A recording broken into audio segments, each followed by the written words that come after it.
بسم اللہ الرحمن الرحیم۔ السلام علیکم۔ گزارش ہے کہ لائک ضرور کیا کریں اور سبسکرائب بھی لازمی کریں۔ بہت پرانے موسیقار کی زندگی پہ آج تھوڑی سی بات ہوگی، ان کے کچھ چھپے ہوئے گوشے ہم بے نقاب کریں گے۔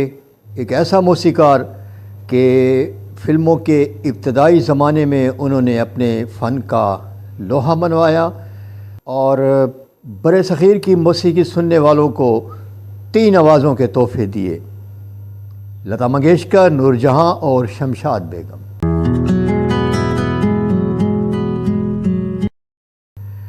ماسٹر غلام حیدر، ان کی دل سے عزت کی ہمیشہ لتا منگیشکر نے، اور میں لتا کے خلاف اس کی وہ عادات جس کی وجہ سے بہت سے لوگوں کا کیریئر تباہ ہوا، اس پہ میں ضرور بات کرتا ہوں، لیکن آج میں آپ کو لتا منگیشکر کی عاجزی بھی دکھاؤں گا اور آپ کو بتاؤں گا کہ یہ لوگ آج تک اگر نامور ہیں تو ان کے پیچھے وہ عادت تھی جو اب مفقود ہوتی جا رہی ہے، اور وہ عادت ہے ادب کرنے کی۔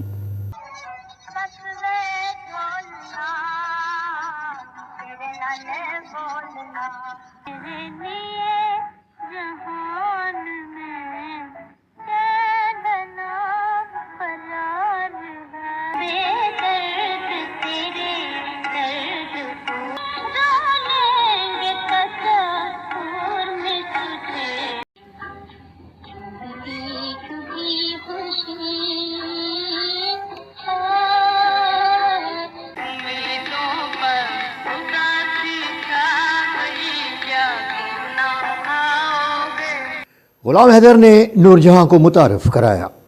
لتا منگیشکر کی پہلے بات ہم کر لیتے ہیں۔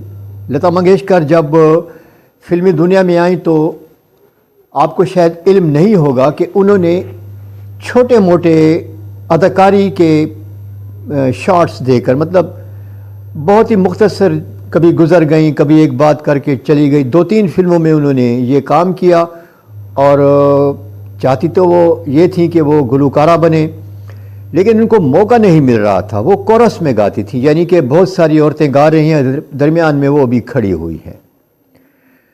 تو ایک پٹھان تھا، وہ جونیئر آرٹسٹ سپلائی کرتا تھا فلم کے لیے، مطلب ہدایت کار کو ضرورت پڑی کہ جی بازار کا سین ہے، ہم نے سیٹ لگایا، جاؤ باہر سے کوئی بندے لے کر آؤ جن کو ہم گزاریں گے اور بازار کا تاثر دیں گے۔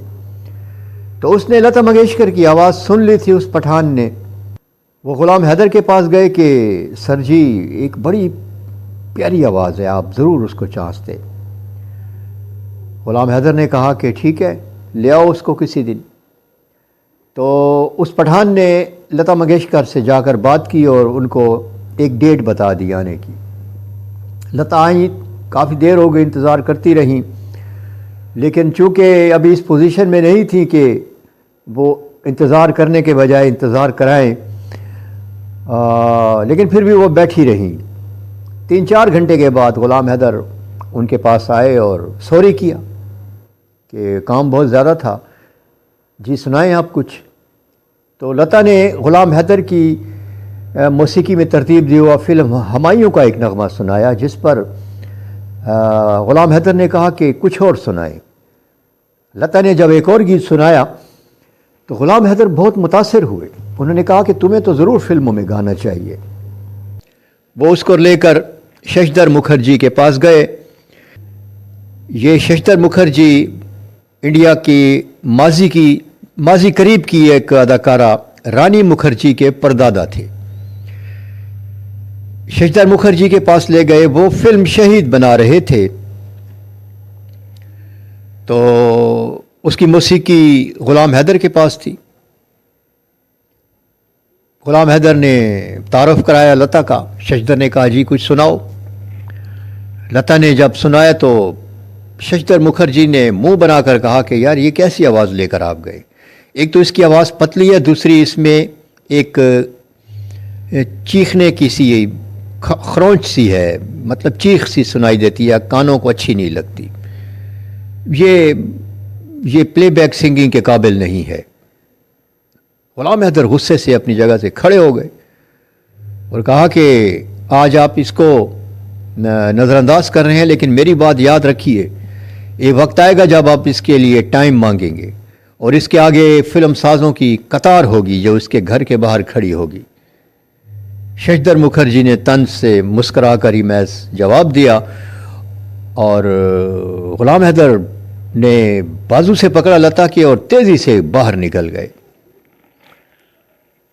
لیکن ان کی خواہش تھی کہ لتا تو گائے گی، اب تو یہ چیلنج بن گیا تھا ان کے لیے۔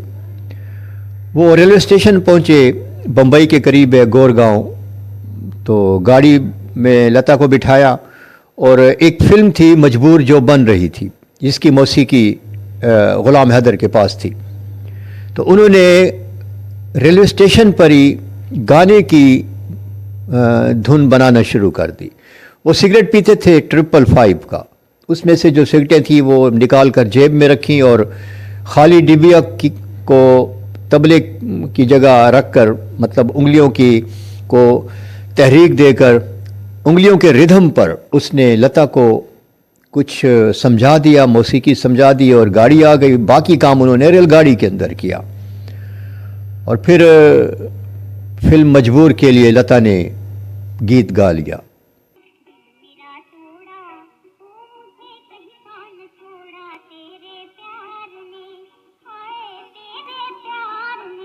لتا کی عاجزی کا میں واقعہ سناتا ہوں۔ غلام حیدر کے بیٹے نے یہ خود کہا ہے کہ ہم لوگ بمبئی گئے تھے 1964 یا 65 کے درمیانی عرصے میں، تو لتا ہمیں ملنے کے لیے آئی اور وہ ہم لوگ اس وقت تھے موسیقار نشاط کے گھر میں جس کا اصل نام شوکت علی تھا، تو وہ فوراً ہمارے پاس چلی آئیں اور دوڑتی ہوئی آئیں اور ماں کے قدموں میں آ کر بیٹھ گئی۔ ماں صوفے پہ بیٹھی ہوئی تھی لیکن وہ زمین پر بیٹھ گئی اور بڑی خوشی ہوئی اس کو ہمیں دیکھ کر۔ اس نے ہمیشہ میرے ساتھ بھائیوں جیسا سلوک کیا اور امی جان کو ہمیشہ اپنی ماں سمجھا۔ یہ ہے وہ خوبی جو لتا میں تھی، اور کہتے ہیں نا کہ با ادب با نصیب بے ادب بے نصیب۔ تو لتا کی بات ہو گئی، لتا نے ایک دور دیکھا، واقعی ششدر مکھرجی جیسے فلم ساز اس کے آگے ہاتھ باندھے کھڑے ہوتے تھے۔ اس واقعے کے بعد جب ٹھکرایا تھا ششدر نے، تو کافی سالوں کے بعد انہوں نے 2 فلمیں بنائیں، ایک تھی انارکلی اور دوسری ناگن۔ دونوں کے لیے ان کو لتا کی ضرورت پڑی تھی، اور فلم انارکلی کے گیتوں سے آپ یقیناً واقف ہوں گے۔ غلام حیدر بیسیکلی ایک ڈینٹسٹ تھے۔ انہوں نے جو ڈگری لی تھی یا ڈپلومہ لیا تھا وہ ڈینٹسٹ کا تھا، ہو سکتا ہے ڈینٹل سرجن ہو۔ اپنا کلینک کھول لیا، الماری میں دواؤں کے ساتھ ساتھ میز کے ساتھ ہی ایک ہارمونیم بھی پڑا ہوتا تھا، اور جب مریض نہیں آتے تھے تو غلام حیدر ہارمونیم بجایا کرتے تھے۔ ایک فلم ساز آئے اپنے دانت کے سلسلے میں اور انہوں نے یوں ہی باتوں باتوں میں کہہ دیا کہ میں ایک فلم بنا رہا ہوں جس کے لیے مجھے موسیقار چاہیے، دعا کرو کہ کوئی اچھا موسیقار مجھے مل جائے جس سے میری فلموں کی اچھی موسیقی ہو جائے۔ تو جس پر فوراً غلام حیدر نے اپنا ہارمونیم نکالا اور اس فلم ساز کو مختلف دھنیں سنائیں۔ فلم ساز تو دانتوں میں انگلی دبا کر رہ گئے اور انہوں نے کہا کہ چھوڑو کلینک کو، میرے ساتھ چلو۔ اور وہی وہ لمحہ تھا جب غلام حیدر کی قسمت کا فیصلہ ہوا کہ انہوں نے ایک تاریخ ساز موسیقار بننا ہے۔ غلام حیدر کی دیگر فلموں میں یملا جٹ، زمیندار، خاندان، گل بقابلی، پھول، چل چل رے نوجوان، ہمایوں، بیرم خان، برسات کی ایک رات، منجدار، اور ان کے علاوہ بھی بہت ساری فلمیں ہیں جن میں غلام حیدر نے اپنی موسیقی کے جوہر دکھائے۔ یہ وہ زمانہ تھا جب ابھی نوشاد بھی اپنی جگہ بنا رہے تھے اور کھیم چند پرکاش بھی موجود تھے، لیکن لتا جیسی اور نور جہاں جیسی گلوکارہ کو منظر عام پر لانے کا سہرا غلام حیدر کے سر جاتا ہے۔ غلام حیدر نے ایک فلم خزانچی کی موسیقی دی تھی، اس میں ایک گانا تھا جس کی طرز پر ہیر وارث شاہ گائی گئی، آج بھی گائی جاتی ہے۔ دراصل یہ طرز بنائی تھی غلام حیدر نے، اور نور جہاں اس وقت صرف 9 سال کی تھیں جب غلام حیدر نے ان کی آواز سنی اور ان کو لے آئے، کچھ فلموں میں چائلڈ سٹار کے طور پر ان سے کام کرایا۔ بحیثیت گلوکارہ نور جہاں کی پہلی فلم تھی گل بقاولی، جس میں نور جہاں نے گانے گائے۔ اس کے بعد بھی بہت ساری فلموں میں گانے گائے۔ تقسیم کے بعد غلام حیدر چلے آئے پاکستان۔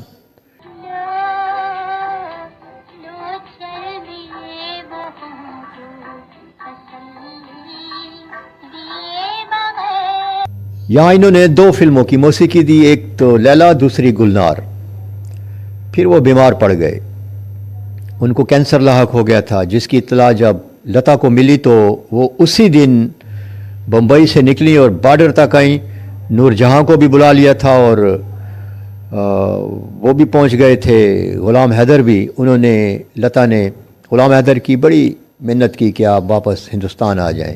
غلام حیدر نے کہا کہ نہیں، میرا جینا بھی اسی سرزمین پر تھا۔ وہ حیدرآباد سندھ میں پیدا ہوئے تھے اور میرا مرنا بھی اسی سرزمین پر ہوگا۔ غلام حیدر 1906 میں پیدا ہوئے۔ گوگل پر ان کی تاریخ پیدائش تھوڑی غلط لکھی ہوئی ہے، 1908 لکھی ہے، لیکن بقول ان کے بیٹے کے وہ 1906 میں پیدا ہوئے، صرف 45-46 سال کی عمر پائی، اور 1953 میں غالباً 9 نومبر 1953 کو لاہور کے ایک ہاسپٹل میں وہ دم توڑ گئے تھے۔